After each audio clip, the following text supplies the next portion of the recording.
Randall, can you help those people na nakikinig at nanonood ngayon na struggling sila, lubog sa utang, walang trabaho, nalugi sa negosyo?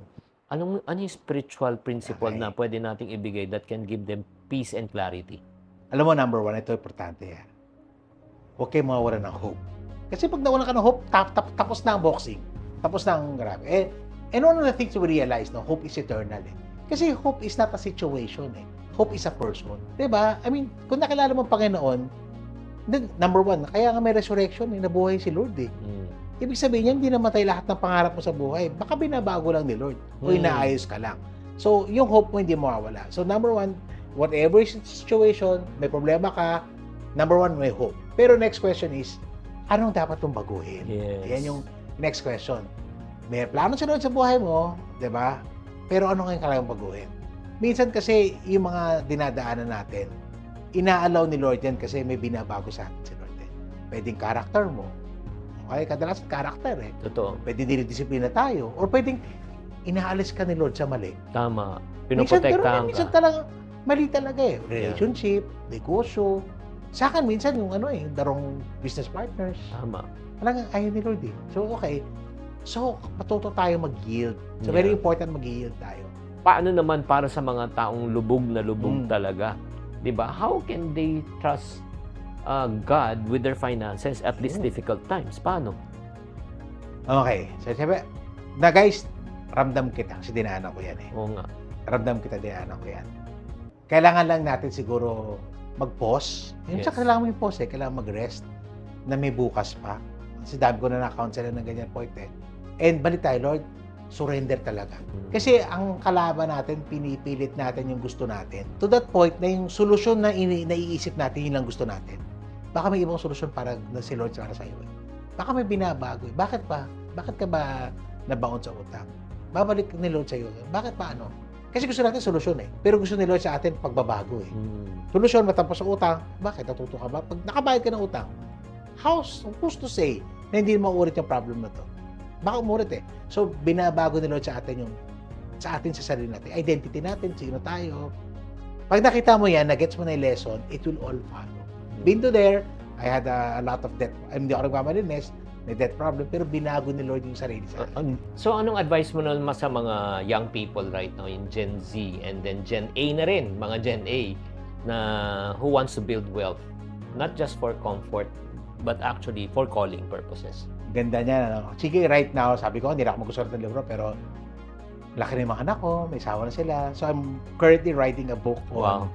on raising financially smart kids. Alam mo, sarap lang kasi yung season ng buhay mo ngayon na nire-recall mo talaga all this time na tinuro mo sa kanila. And ngayon, kasi ngayon, matanda na sila. So, the only way, malalaman mo kung tama tinuro natin. Matanda na. Oo. Matanda na sila ngayon. They know, of course, they make mistakes. Pero, sabi ko nga ngayon, may confidence na ako. So, sinusulat ko siya, na-recall ko ngayon.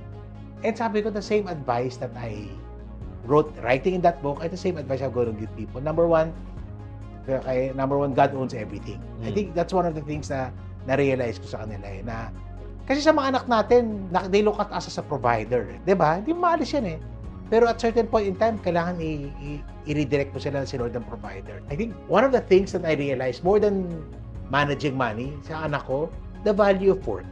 Tinuro ko sa kanila yun. Kasi, kahit magaling ka mag-manage siya, pero kung tamad ka, hindi naman mag-work, eh. So, the value of work, tinuro ko. And then second is, yan, yung responsibility and accountability. Na liable sila kay Lord, whatever. Be disciplined, di ba? Say no. Say no to ungodliness in life. Marirealize mo yan. Ang dami mong gagawin na pag-sisiya mo later on, learn how to have the wisdom.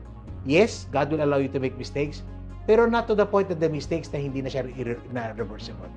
Very important. And of course, siguro yung value of talaga is the value of hindi natin maalis na mag-enjoy in life, eh.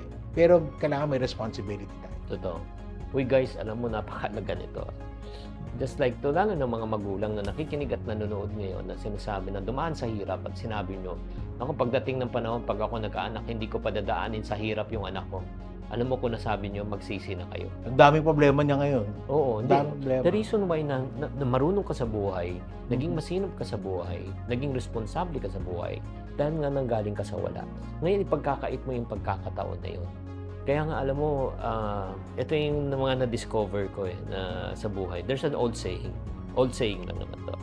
It's the first generation that makes the million. Second generation inherits the million. It's the third generation that loses the million. Dahil nga hindi nga pinaghirapan. Yung parang entitled at the same time, parang yun nga, minana ko lang to. Again, di ko naman sinasabi it's a rule. However, ito yun. May somebody so wise, parang sinabi sa akin na hindi ko makalimutan. Sabi niya, Jinky, pag pera iniwan mo sa anak mo, pwedeng maubos siya. Pag bahay ang iniwan mo, pwedeng ibenta yan. Negosyo, iiwan mo. Kung hindi nila talaga alagaan at maging responsable, Wala rin. malulugi yan. Ang pinakamagandang ipamana mo sa anak mo, yung sinasabi mo, money values. Ito yan.